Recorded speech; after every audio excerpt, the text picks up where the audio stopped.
Hello and welcome to another video introducing you to the Gamepad Navigator. Check out the introduction video linked in the description if you need more background on what the Gamepad Navigator is or does. In this video, I want to introduce you to the Xbox Adaptive Controller and demonstrate how to use it with the default configuration of the Gamepad Navigator.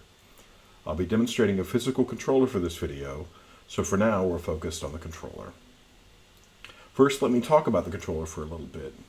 It can be used wirelessly via Bluetooth or with a USB cable connected right there, which is also how you charge it.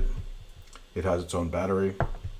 The underside has sockets to mount it, for example, to a wheelchair.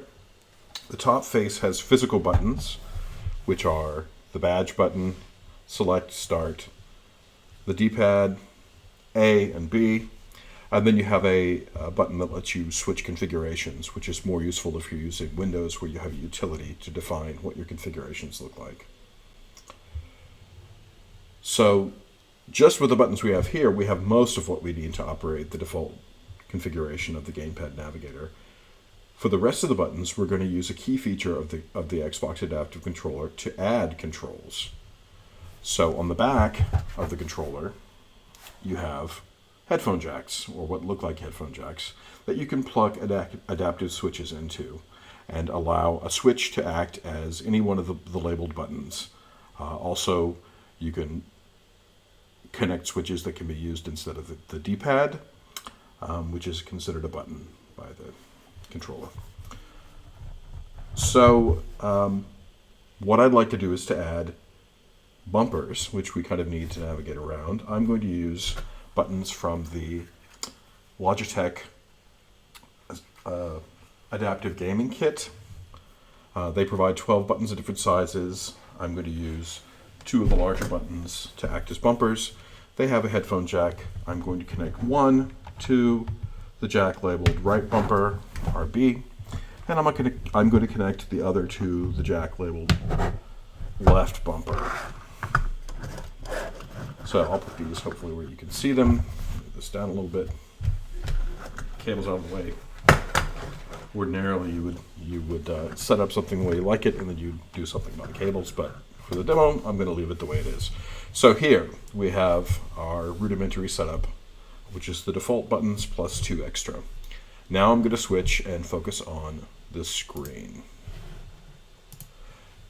So you can see we're on the configuration page for the Gamepad Navigator. If you want to learn more about what you can do with the Gamepad Navigator's configuration, you should check out the video that I recorded.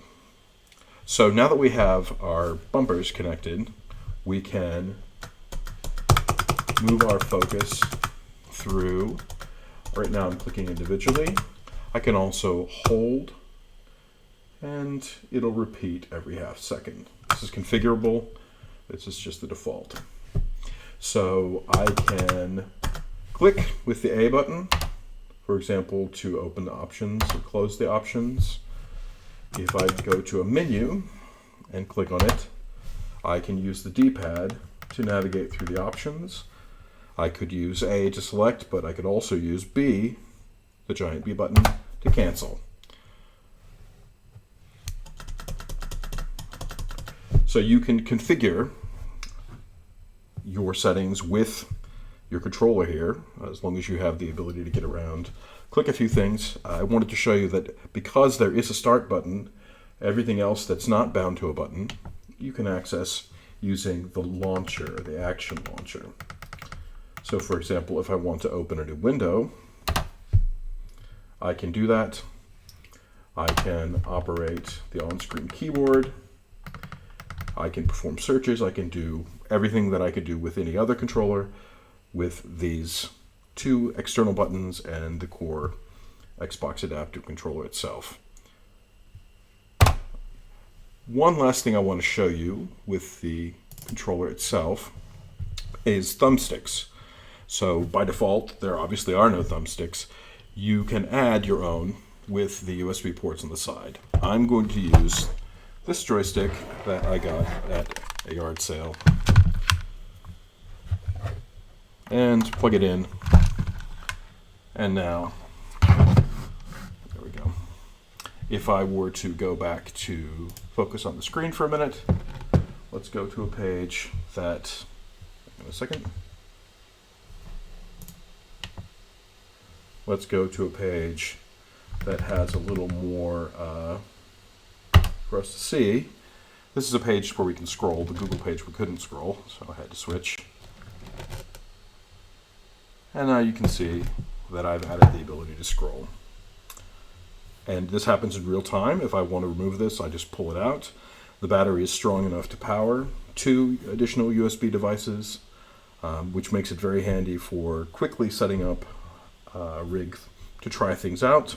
And then when you get it the way you like it, you can do things like wire in power to keep the unit charged, and to keep the USB devices powered. Anyway, that is a demo of using the Xbox Adaptive Controller with the Gamepad Navigator. Check out the rest of the videos in this series for more information.